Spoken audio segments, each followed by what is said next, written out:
Hello दोस्तों, कैसे हैं आप लोग। सक्सेस वर्ल्ड एमसीक्यू में आप सभी का स्वागत है। आज हम आप लोगों के लिए बिहार मध्य निषेध सिपाही भर्ती परीक्षा 2023 के मैथ के सवाल को लेकर आए हैं। आज हम आप लोगों के लिए एक नया प्रैक्टिस सेट 20 लेकर आए हैं। और बच्चों, आज आप लोगों का आखिरी प्रैक्टिस सेट है, क्योंकि कल आप लोगों का एग्ज़ाम है। कल ही 14 मई है। चलिए इस सेशन को आगे बढ़ाते हैं और आज का सवाल देखते हैं। आज का पहला सवाल देखते हैं। संतोष ने क्रिकेट मैच की लगातार पारियों में 47, 34, 42, 0, 17 और 64 रन बनाए, तो उसकी प्रति पारी औसत संख्या क्या है। तो क्वेश्चन में क्या पूछ रहा है, औसत पूछ रहा है। वो बोल रहा है संतोष ने लगातार कुछ पारियों में इतने रन बनाए, तो उसका औसत मतलब प्रत्येक मैच में वो कितना रन बनाया। तो औसत पारी का निकालने के लिए क्या करेंगे, तो क्या करेंगे, प्रति पारी औसत निकालने बोल रहा है। तो औसत में क्या करते हैं, जितना संख्या है सबको जोड़ देंगे और जितना कुल संख्या होगा उससे डिवाइड कर देंगे। तो टोटल संख्या सबको जोड़ते हैं। 47 plus 34 plus 42 plus 0 plus 17 plus 64, और टोटल कितना पारी वो खेला, 1 2 3 4 5 6 पारी खेला। तो चलिए सबको ऐड करते हैं। तो कितना हो जाएगा, 40 और 30 70 और 11 81 हो जाएगा। 81 और 40 121 और 2 123, 123 और 7 140 और 10 130 और 10 140 और 140 और 64 कितना हो जाएगा, 204 हो जाएगा। तो टोटल योग कितना हो गया, 204। और टोटल 6 पारी खेला। तो इसे क्या करेंगे, डिवाइड दे देंगे, 6 से कटेंगे, 6 तिया 18, 2 बच जाएगा, 6 चौकी 24। तो कितना निकल जा रहा है औसत, 34 रन क्या हो रहा है, प्रति पारी उसका औसत निकल रहा है। और क्वेश्चन में क्या बोला था कि प्रति पारी औसत निकालना, कि प्रति पारी में वो कितना रन बना रहा है। तो इसका ऑप्शन नंबर डी 34 बिल्कुल सही जवाब हो जाएगा। सिर्फ औसत निकालने बोला है। औसत निकालने का जो भी क्वेश्चन आएगा उसमें क्या करेंगे, सभी संख्याओं के जोड़ के जितना संख्या होगा उससे भाग लगा देंगे, और जो भी मान आएगा वो क्या हो जाएगा, उसका औसत हो जाएगा। क्वेश्चन नंबर 2 की ओर चलते हैं। एक कार क्या बोल रहा है, एक कार 108 किलोमीटर प्रति घंटा की गति से चल रही है, तो 15 सेकंड में वह कितनी दूरी तय करेगी। क्वेश्चन में कंफ्यूज क्या कर रहा है कि किलोमीटर प्रति घंटा में आपको दे रहा है स्पीड, और पूछता किस में, मीटर पर सेकंड में पूछता है। तो कुछ नहीं करना, इसका एक ही फार्मूला है, स्पीड इंटू टाइम बराबर डिस्टेंस, और डिस्टेंस निकालने ही बोल रहा है इसमें। तो डिस्टेंस का क्या हो जाएगा, स्पीड इंटू टाइम हो जाएगा। तो स्पीड कितना दिया हुआ है, 108 किलोमीटर प्रति घंटा, और टाइम सेकंड में दिया हुआ है। क्या करेंगे, इसको मीटर पर सेकंड में बना लेंगे। तो मीटर पर सेकंड में कैसे बनाएंगे, 5/18 से गुना करके। ये बहुत बार आप लोगों को बता चुके, 5/18 से गुना कर देंगे। और टाइम कितना दिया हुआ है, 15 सेकंड दिया हुआ है। तो चलिए इसको कटाते हैं, देखते हैं कितना आता है। तो 18 से 108 को कटाएंगे तो कितना हो जाएगा, 18 छक 108, और 6 पंचे कितना हो जाएगा, यहाँ 6 पंचे 30, और 30 गुने 15, तो 30 गुने 15 कितना हो जाएगा, 30 को 10 बार गुना करेंगे 300, और 5 बार करेंगे तो 150, कितना हो जाएगा 450, क्या हो जाएगा 450 मीटर क्या हो जाएगा, वो दूरी तय करेगा 15 सेकंड में 108 किलोमीटर प्रति घंटा की स्पीड से। मीटर पर सेकंड में बदल लिए, इसीलिए आंसर किस में आ जाएगा, मीटर में आ जाएगा। तो 450 metre, option number C 450 metre बिल्कुल सही जवाब हो जाएगा। क्वेश्चन नंबर 3 की ओर चलते हैं।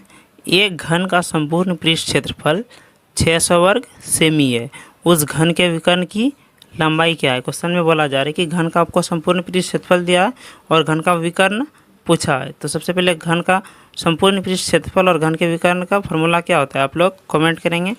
तो घन का संपूर्ण पृष्ठ क्षेत्रफल का फॉर्मूला क्या होता है, घन का क्षेत्रफल मतलब संपूर्ण पृष्ठ क्षेत्रफल का फॉर्मूला क्या होता है, 6a²। और एक को क्या बोलते हैं, a बराबर क्या होता है, मतलब एक भुजा को बोल रहे हैं।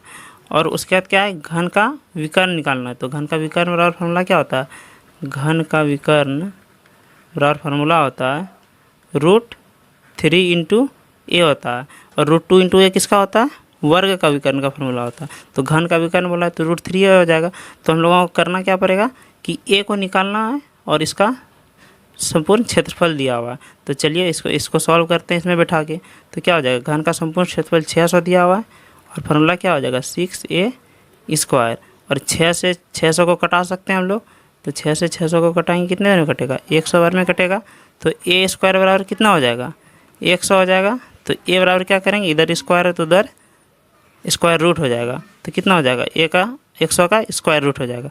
तो ए बराबर क्या हो जाएगा, 100 का स्क्वायर रूट घनमूल क्या होता है, 10 होता है।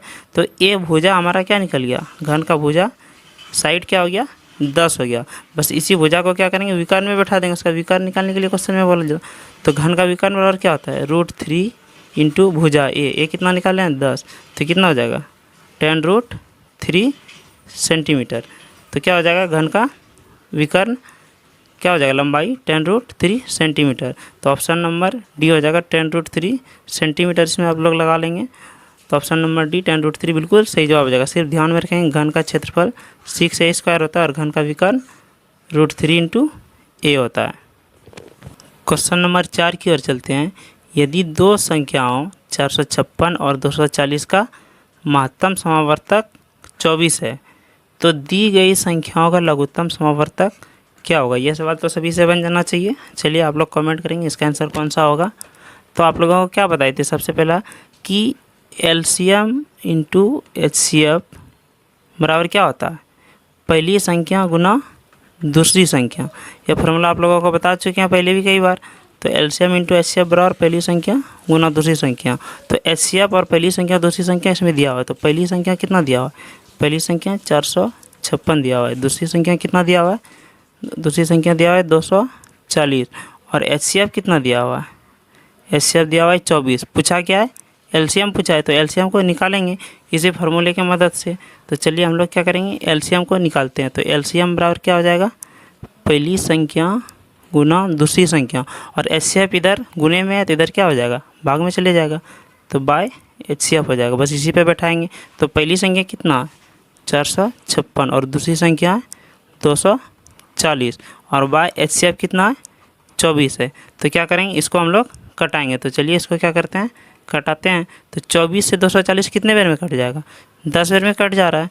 तो 456 गुने 10 कितने हो जाएगा, 4560 क्या हो जाएगा, इसका एलसीएम हो जाएगा। और क्वेश्चन में क्या बोला था कि इसका लघुत्तम समावर्तक क्या है। तो इसका लघुत्तम समावर्तक क्या हो जाएगा, ऑप्शन नंबर डी 4560 एलसीएम हो जाएगा। और एचसीएफ दिया हुआ था क्वेश्चन में और पहली संख्या दूसरी संख्या दिया था और एचसीएफ पूछा गया था। तो एचसीएफ 4560 ऑप्शन नंबर डी बिल्कुल सही जवाब हो जाएगा। क्वेश्चन नंबर 5 की ओर चलते हैं। टीना अपने वेतन का 30% भोजन पर, फिर बोल रहा है ध्यान देंगे, शेष का 30% ईंधन पर खर्च करती है और शेष 4900 रुपये बचाती है। तो टीना का वेतन क्या। ये सवाल भी आप लोगों को 2-3 बार बता चुके हैं। चलिए आप लोग कमेंट करेंगे इसका आंसर कौन सा होगा। इसमें क्या बताए थे कि सबसे पहले हम लोग क्या करेंगे, वेतन को x मान लेंगे, वेतन को x मान लेंगे। तो उसके बाद क्या करेंगे, उसके बाद क्या बोले थे, जहाँ शेष का बात होगा वहाँ क्या करेंगे, बचत पे काम करना है हम लोगों को। तो वेतन कितना था, वेतन मान लीजिए टीना का x था और x में से वो 30% भोजन पे खर्च करता है। तो 30% का फ्रैक्शन में मान कितना होता है, 3/10 हो जाएगा। तो इसमें बोल रहा है कि 10 भाग में से वो 3 भाग खर्च कर रहा है। तो बच कितना रहा है, 7 भाग बच रहा है। तो बचे हुए पे काम करेंगे तो कितना हो जाएगा, 7/10 भाग बच रहा है। फिर से बोल रहा है शेष का, मतलब इतना जो बचा, शेष का 30% ईंधन पे खर्च करता है। तो शेष बचा इसका अब 30% वो ईंधन पे खर्च कर रहा है। तो फिर से क्या हो रहा है कि 3/10 भाग में से 3 भाग वो खर्च कर रहा है और 7 भाग बच जा रहा है। तो क्या करेंगे, 7/10 फिर से बच जा रहा है और टोटल उसको रुपये में कितने बच रहा है, 4900 रुपये बच रहा है। यही क्वेश्चन में बोला जा रहा था कि उसका वेतन का जो है 3/10 भाग भोजन पे खर्च कर रहा है और शेष का 30% वो ईंधन पे खर्च कर रहा है। तो इसका भी क्या हो जाएगा, 7/10 भाग बच रहा है और टोटल कितना पैसा बच रहा है, 4900 रुपये बच रहा है।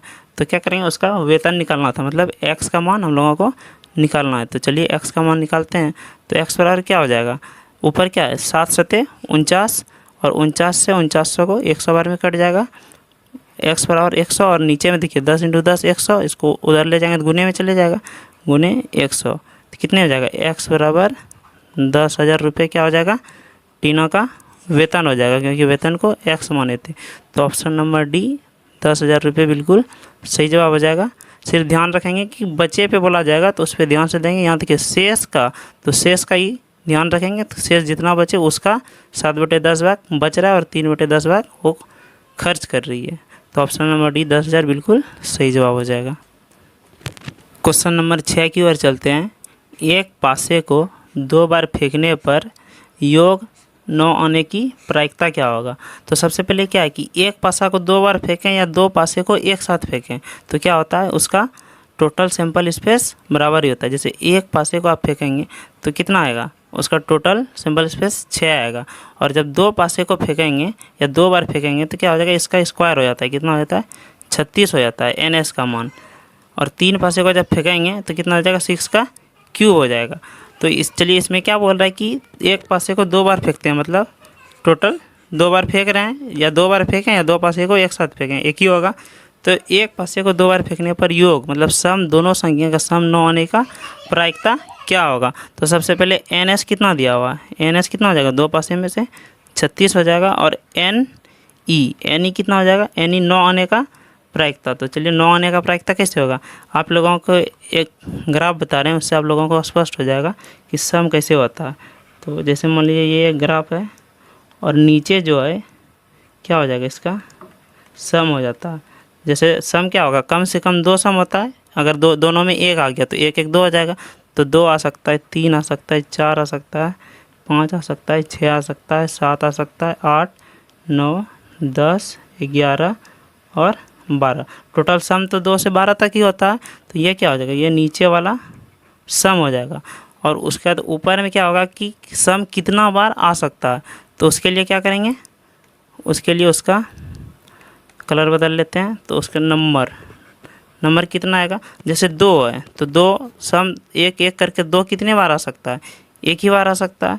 फिर इसी तरह सीरियल कर देंगे, 2 3 4 5 6 तक जाएंगे और फिर वापस हो जाएंगे 5 4 3 2 1। तो इससे क्या स्पष्ट हो जाएगा कि जैसे मान लीजिए कि 5 सम निकालना है तो बोलेगा 5 सम कितना बार आ सकता है, तो 5 सम कितना बार आएगा, 4 आएगा। तो इसी तरह यहाँ क्वेश्चन में क्या बोल रहा है कि योग 9 आने की प्रायिकता, योग 9 आने की प्रायिकता 9 कितना बार आ सकता है, 4 बार ही आ सकता है। जैसे एक पे 5 आ गया, एक पे 4 आ गया, एक पे 4 आ गया, एक पे 5 आ गया, या फिर एक पे 6 आ गया, एक पे 3 आ गया, या फिर किसी पे 3 आ गया और 6 आ गया। तो इस प्रकार कितना बार आ सकता है, 4 बार ही आ सकता है। तो इस ग्राफ से क्या करेंगे, आप लोगों को स्पष्ट पता चल जाएगा। इस प्रकार का ग्राफ बनाएंगे तो डायरेक्ट पता चल जाएगा कि इतना सम कितना बार आ रहा है। तो 9 सम कितने बार आ रहा है, 4 बार आ रहा है। तो टोटल NE कितना हो गया, घटना होने की संभावना 4 हो जाएगा। तो प्रोबेबिलिटी पूछा है 9 आने की प्रायिकता क्या होगा, तो PE बराबर क्या बताए थे, NE/NS। तो NE कितना है, टोटल 4 बार आने का संभावना है। और टोटल कितना है, घटना कितना बार घटित कर रहे हैं, 36 बार। तो टोटल सैंपल स्पेस कितना हो गया, 36 हो गया। तो इसको घटाते हैं 4 से 9 बार में, तो कितना हो जाएगा, 1/9 क्या हो जाएगा, 2 पासे को एक साथ फेंकेंगे तो 9 सम आने की प्रायिकता हो जाएगा। तो ऑप्शन नंबर C 1/9 बिल्कुल सही जवाब हो जाएगा। ध्यान में रखेंगे कि इस ग्राफ को आप लोग ध्यान में रखेंगे, इससे क्या होगा, आपको स्पष्ट हो जाएगा। क्वेश्चन नंबर 7 की ओर चलते हैं। यदि A बराबर 2B हो तो A+B/A-B का मान क्या होगा? तो ये इस तरह का सवाल आप लोगों को एक दिन पहले भी बताया कि जब भी रेशियो में दिया रहेगा, क्वेश्चन में दिया क्या है, A बराबर 2B, तो इसका रेशियो क्या हो जाएगा, A/B का B को इधर लेते जाएंगे तो 2 बाय क्या हो जाएगा, नहीं कुछ तो 1। ये क्या हो जाएगा, ये रेशियो दिया हुआ है और मान किसका पूछा है, A+B/A-B। क्या बताया था आप लोग को, जब भी रेशियो दिया रहेगा और रेशियो में मान पूछा रहेगा तो क्या करेंगे, डायरेक्ट इसका मान पुट कर देंगे, आपका क्या हो जाएगा, आंसर निकल जाएगा। तो चलिए इसको बनाते हैं। A का मान कितना हो जाएगा, 2 हो जाएगा, और B का मान 1 हो जाएगा। फिर A का मान 2 हो जाएगा, B का मान 1 हो जाएगा। तो कितना हो जाएगा, 2 + 1 3 हो जाएगा, और नीचे 2 में 1 जाएगा, 1 हो जाएगा। तो कितना हो जाएगा, 3 निकल जाएगा, डायरेक्ट रेशियो निकल जाएगा। आप लोगों को उस दिन डिटेल में भी बताए थे कि रेशियो में कैसे कट जाता है, अगर आप x मानेंगे तो वो कट जाएगा ऊपर नीचे। तो क्या हो जाएगा, इसका मान कितना हो जाएगा, 3। ऑप्शन नंबर A बिल्कुल सही जवाब है। ये सवाल सभी से बन जाना चाहिए। 3 इसका क्या हो जाएगा, बिल्कुल सही आंसर हो जाएगा। क्वेश्चन नंबर 8 की ओर चलते हैं।